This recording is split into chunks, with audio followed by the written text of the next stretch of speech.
जान की दुश्मन को अपनी जान कहते हैं, हम अपनी जान की दुश्मन को अपनी जान कहते हैं।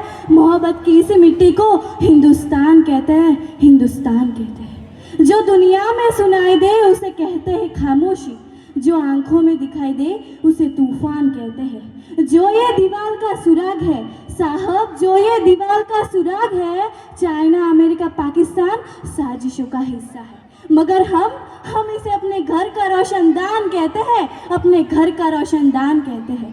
परम सम्माननीय अतिथिगण, आचार्य श्री, नियामक श्री, यहाँ उपस्थित सभी गणमान्य व्यक्ति, भाइयों और बहनों, मैं अस्मिता चौधरी देश प्रेम और राष्ट्र निर्माण के उपलक्ष्य पर अपने कुछ विचार आप सबके साथ साझा करना चाहती हूँ।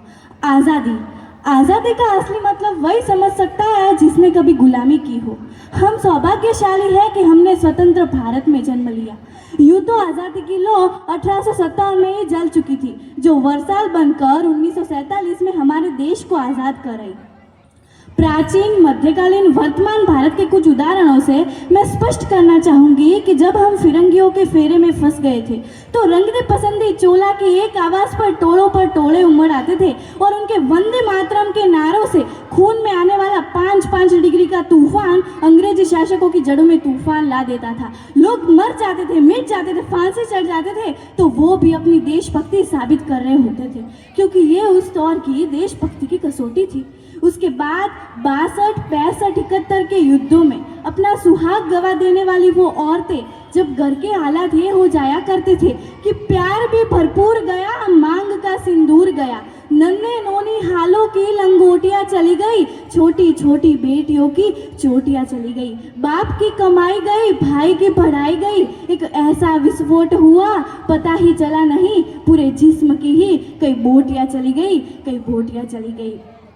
आपके लिए तो एक आदमी मरा है साहब, किंतु मेरे घर की तो रोटियां चली गई, मेरे घर की तो रोटियां चली गई वाले हालात पैदा हो जाने के बावजूद भी एक माँ अपने बेटे को सरहद पर दुश्मनों की धज्जियां उड़ा देने के लिए बेच दिया करती थी और उसे पत्र लिखा कर ये भेजा करती थी कि अम्मा ने खत लिखा है बड़े ही चाव से, पुत्र मेरे न घबरा जाना, 1 इंच भी पीछे न हटना, चाहे इंच इंच कट जाना, चाहे इंच इंच कट जाना। इस तरह पूरा परिवार अपनी देशभक्ति साबित कर रहा होता था। तब देश बलिदान मांगता था, तब देश लड़ जाने को कहता था, तब देश मर जाने को, मिट जाने को, फांसी चढ़ जाने को कहता था, किंतु आज देश लड़ जाने को नहीं कहता, आज देश मर जाने को, मिट जाने को, फांसी चढ़ जाने को नहीं कहता, बल्कि मेरे विचारों में जो व्यक्ति अपना काम पूरी ईमानदारी, पूरी मेहनत और पूरी लगन से करे ना, तो वही सच्चा देशभक्त है। और मैं नहीं मानती कि फेसबुक, इंस्टाग्राम और व्हाट्सएप की दीपी को 3 रंग में रंगना ही देशभक्ति है। और यदि आप कहेंगे कि साल में हाथ में 2 बार तिरंगा ले लेना भाई देशभक्ति है, तो मैं पूछना चाहूंगी कि सड़क पर रहने वाला वो बच्चा ट्रैफिक की छांव में नंगे पांव में जब तिरंगे बेच रहा होता है, तो क्या उसे आप उसकी देशभक्ति कहेंगे?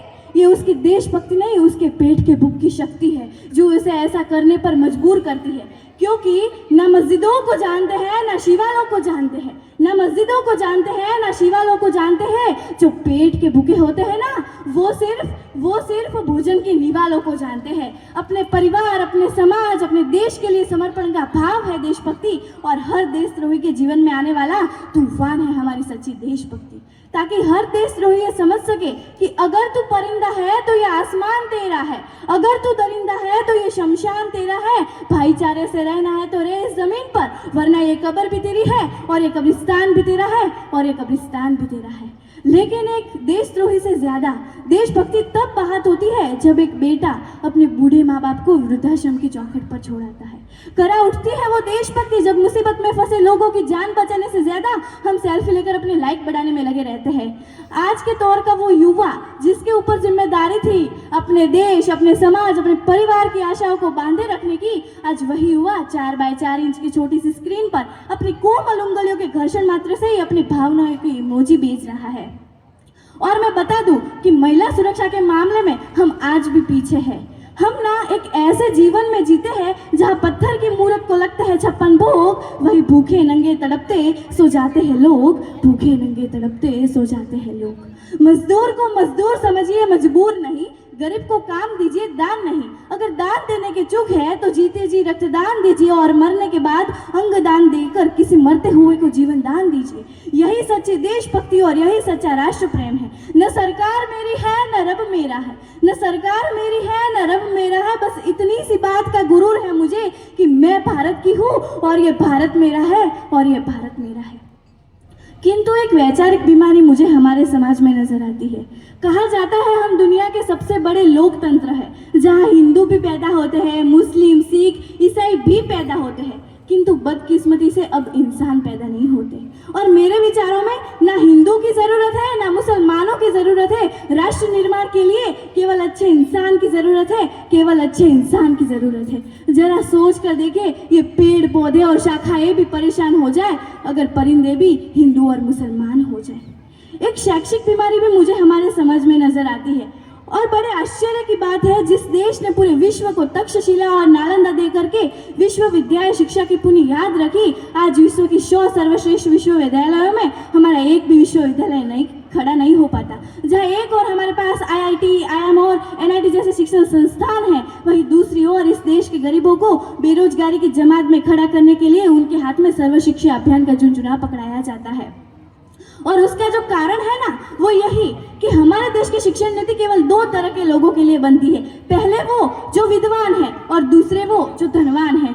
इस तरह की कई गजब की बीमारियां हैं और उन बीमारियों की जो जड़ है ना, वो हमारा अंधविश्वास। और मेरे विचारों में जब तक इस देश का युवा अपनी सफलता के लिए मंदिरों में जा जाकर नारियल फोड़ फोड़ कर भगवान को रिश्वत लगाता रहेगा, हमारे समाज का शिक्षित वर्ग ही बिल्ली के रास्ता काटने पर खड़ा हो जाना, अपने धर्म अपनी जाति को ऊंचा मानकर दूसरों के धर्म की अवहेलना करता रहेगा, तब तक ना अंधविश्वास खत्म होगा और ना ही हमारा राष्ट्र निर्माण संभव होगा। हमारी संस्कृति, हमारी सभ्यता को दुनिया ने शीश नमाया है, तो क्यों आस्था के नाम पर हमने अंधविश्वास लगाया है। मेरे विचारों में हमारा राष्ट्र निर्माण तब संभव होगा जब इस देश में महिलाओं की पूजा नहीं, उनकी इज्जत की जाएगी। हमारा राष्ट्र निर्माण तब संभव होगा जब जाति का दरक्षण नहीं बल्कि सामाजिक शक्तिकरण पर बात करेंगे। हमारा राष्ट्र निर्माण तब संभव होगा जब स्वच्छता अभियान में केवल सरकार नहीं बल्कि सड़क पर चलने वाला हर नागरिक हाथ बटाएगा, स्वच्छ भारत स्वस्थ भारत को दिल से अपनाएगा। असल मायने में हमारा राष्ट्र निर्माण तब संभव होगा जब एक गरीब बच्चा मध्याह्न भोजन के लिए नहीं किंतु ज्ञान अर्जन के लिए सरकारी स्कूल की चौखट पर कदम रखेगा। हमारा राष्ट्र निर्माण तब तक संभव नहीं होगा जब तक एक नागरिक नैतिक रूप से सतीन, चरित्र रूप से भ्रष्ट, मानसिक रूप से विवाला, धार्मिक रूप से अंधा, राजनीतिक रूप से गंदा, स्वैच्छिक मान मूल्यों के आंकड़ों में चिन्ह छिन्न पैपन्नमय अखंड भारत को खंड खंड करता रहेगा, तब तक हमारा राष्ट्र निर्माण संभव नहीं होगा। बड़ी बड़ी बातें नहीं, छोटी छोटी कोशिशें करनी होगी, क्योंकि ठोकर हमें पहाड़ों से नहीं पत्थरों से लगा करती है। I being a Indian, I being a student, I being a simple daughter of this mother and so proud to be Indian। और मैं सल्यूट करना चाहूंगी सरहद पर जिंदा हमारी रक्षा के लिए खड़े हर उस जवान को, इस देश की पुलिस, प्रशासन, किसान और हर व्यक्ति को जो अपना काम पूरी ईमानदारी, पूरी मेहनत और पूरी लगन से करते हैं, जिनके बिना राष्ट्र निर्माण की कल्पना करना भी असंभव सा लगता है। और आज इस मंच पर पूरी जिम्मेदारी के साथ मैं भारत की बेटी यह कहती हूँ कि हमारा राष्ट्र निर्माण तब संभव होगा जब हम सभी, मैं, आप, हम सब मिलकर कोशिश करेंगे, क्योंकि हमारे देश की जिम्मेदारी नहीं है हमें आगे ले जाने की, हमारी जिम्मेदारी अपने देश को आगे ले जाने की, अपने राष्ट्र को आगे ले जाने की, अपने वतन को आगे ले जाने की। तो अंत में बस मैं यही कहना चाहूंगी कि मेरा हिंदुस्तान महान था, महान है, महान रहेगा। मेरा हिंदुस्तान महान था, महान है, महान रहेगा। उनका हौसला सबके दिलों में बुलंद, तो एक दिन पाकिस्तान भी जय हिंद कहेगा। पाकिस्तान ही क्यों, सारा जहां जय हिंद कहेगा, क्योंकि सारे जहां से अच्छा हिंदुस्तान हमारा, सारे जहां से अच्छा हिंदुस्तान हमारा, हम बुलबुले हैं इसके, ये गुलिस्तान हमारा, ये गुलिस्तान हमारा। जय हिंद, वंदे मातरम।